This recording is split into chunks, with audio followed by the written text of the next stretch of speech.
Hi class, we are on to correlation. So I'm going to be focusing on the hypothesis testing aspects for this chapter. So in this video, we are going to go over hypothesis testing using the correlation. We're going to talk a little bit about degrees of freedom and then how we are using degrees of freedom for the R distribution table, which helps us make those decisions. So let's get started. As you recall, in step 1 for hypothesis testing, we are setting up our test statistic. When we set up our test statistic, you can see that P value right there that looks like a P is actually a Greek symbol for rho, which is our symbol for our population correlation. Again, inferential statistics in step 1, your hypotheses are about a population, although our statistics are about our sample data. So if we do not have a relationship, we would see that a correlation would be a value of around 0. If it's not around 0 and it is in that critical value, critical region, critical boundary range, we would say we have a relationship, a significant relationship. Just as we had done two-tailed tests with our t-test and our z, you also can do a two-tailed test with a correlation.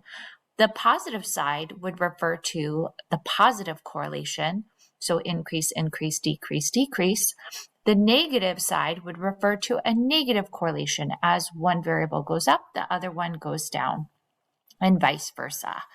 Our default is to run a two-tailed test. So if you're not given that information, again, align with other statistics, we would need to have justification to run a one-tailed test. The default is to run the two-tailed test, which is a more conservative approach, even if you are expecting a specific positive or negative correlation. And so remember, your null goes back to no relationship, nothing special going on. When we set up our steps for hypothesis testing, step 2 is going to determine what that critical value is. So when you are setting up your hypotheses in step 1, I do want you to use context for that problem. Don't just give me the math symbols that were shown in the previous slide, but also give me the context and words. In step 2, you would be determining that critical value, that critical region, that critical boundary. We are focused on the Pearson correlation, although there's other types of correlation. The types of correlations that you would use depend on your data, your levels of measurement. So we're focused on a Pearson. Pearson, you have two variables that are variables, interval ratio variables. For us to look at that, determining what is my critical region, where I can say reject or fail to reject the null, I need to know my degrees of freedom, which is going to come from knowing my sample size, and it's also going to come from determining alpha. So setting that p-value, and our default is 0.05, but another common one is 0.01. When we use degrees of freedom for a correlation, it is simply n-2. If you remember a correlation, you are getting 2 scores for that same individual. And so you're going to take your number of individuals and you've gotten 2 scores from them. You're subtracting from 2. And if you remember, we do not want a correlation around 0. 0 signifies there's no relationship going on there. Again, you would be given your alpha, you'd be given your sample size. If you weren't given your alpha, the default is 0.05. When we're going through and doing that, we are going to then use our R distribution table. Your R distribution table is found in your module for this week, and it's something you can download. And you go through and you match what your degrees of freedom was and what your alpha was for that. So you're going to be using that to set that criteria so that you can make your decision as part of step 4. I do have some practice problems for you to go through to kind of test yourself of using that table. And again, you would, in this situation, you're given the R, you're given the N, you're given your alpha, and it's a two-tailed test, and to make a decision. So please go through these two different learning checks that I give you that give you some practice with that. The other thing that we'd be doing when we make a decision, we are going to be based on making those three statements. So for your step 4, you would have been given an R. So we're not going through the calculations of R, though I did discuss, you've got a video that kind of shows you that those two different formulas we can use, one based on z-scores, which you learned about in Unit 1. And you're going to make that decision. That decision is based on 3 things. You need to reject the null or fail to reject the null. You need to state, is it statistically significant or not? And then give me context. What does that mean? And interpret that. And again, making that interpretation beyond just saying positive or negative. Tell me what's going on with that data.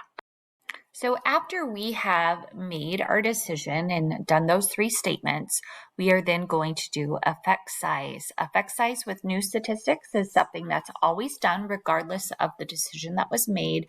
You would always calculate effect size. In the past, we've learned about Cohen's d. We've also learned about eta squared. We are going to see that our effect size calculation for our correlation is r squared. R squared is also called the coefficient of determination.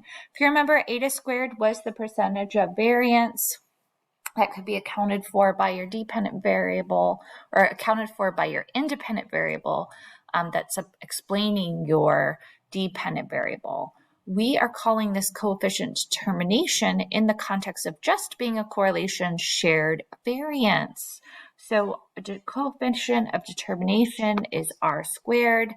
It is looking at, again, that proportion of variability explained.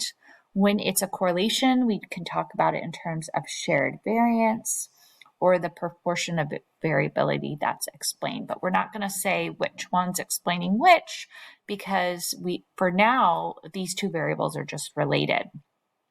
When you take R to get to r squared, you do r times r. Let's look at this in some examples. So if I have an R of 0, I square 0, I still get 0. There's no shared variance. There's no variance explained. What if I had an R of 0.5? To get my R squared, I would do 0.5 times 0.5, which would give me 0.25, and we would see 25% of the variance between those 2 groups is shared. In the unlikely case, I got a R of 1 or R of -1. All the variance you see in one is completely explained by the other. That's 100%. 1 times 1 is 1. So you've got those. So again, that coefficient of determination is that r squared. All right. So if you're trying to talk about it in terms of common variance, again, you would square that coefficient and then multiply it by 100 is another terminology of a common variance, but I'm going to focus on it in terms of percentages. So I then give you a couple of slides for you to go ahead and practice these things, and you've got the answer keys in the slides as well. So the last thing that we're going to be focusing on is going through an application.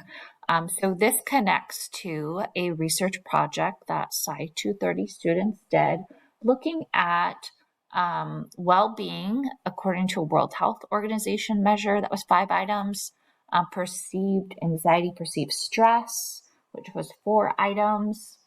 And looking at hours of sleep, averaging the past 2 weeks, and sleep quality on a scale of 10.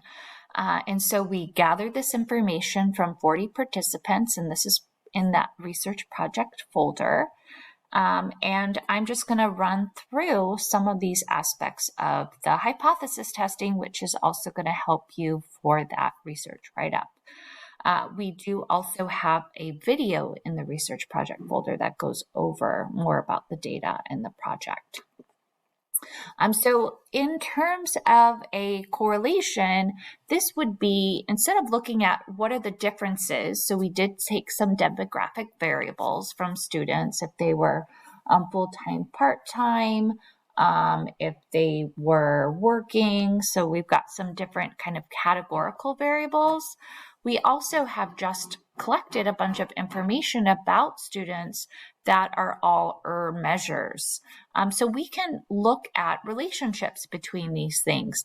Is well-being related to perceived anxiety or stress? Is well-being related to sleep quality? Is well-being related to hours of sleep? Is sleep quality related to hours of sleep? Is anxiety related to sleep quality? Is anxiety related to hours of sleep?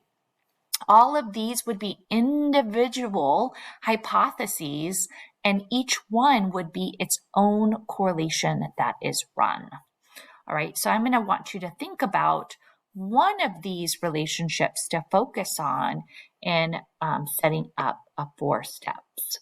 All right, we did go through and we collected 40 individuals, and so you are going to be going ahead and looking for that two-tailed test, finding that critical value given a 0.05 two-tailed test, and we had 40 people in our sample. Let's go ahead and look at our data. So our data is being shown in a correlation matrix. A correlation matrix is able to share with you multiple correlations that had been run. Each one of these is identifying a relationship. Because these are variables, you are seeing that a Pearson was run. So a Pearson is one type of correlation. So you can see here, 0.62 is the relationship between well-being and perceived anxiety. You can see the relationship between well-being and sleep quality is 0.67. The relationship between well-being and average nights of sleep is 0.219. The other thing that you're going to see is the associated p-values for each one of those. Your correlation matrix with this output, which was run in Jamovi, also gives you the stars. The stars are indicator of how significant those things are, so you'd pay attention to that note. So again, you are going to think about what relationship you were interested in doing, and you are going to go ahead and compare, although you're given those p-values here, compare that critical value that you're reporting to what the R value was. You are then going to go ahead and make a decision. So again, your decision is going to state reject the null, fail to reject the null, statistical significance or not. So remember, reject the null goes with statistical significance, which goes with p less than 0.05. Fail to reject the null means that you are essentially accepting your null. You don't have a relationship. It's not statistically significant, which means your p is greater than 0.05. And then that context is interpreting, what does that mean? So if it's a positive correlation, give me context. The other thing that you are going to be doing is calculating effect size. So remember, effect size is R squared, which is the coefficient of determination, and then you're going to interpret that percent variance. When looking at correlations in the literature, the last thing I want to wrap up with is this is how it's typically reported. You have an R, then you have the degrees of freedom, then you have your R value, then you have is it significant or not, and then you have your R squared value. And oftentimes you do see it in a correlation matrix, as we did for our research project. Thanks for watching.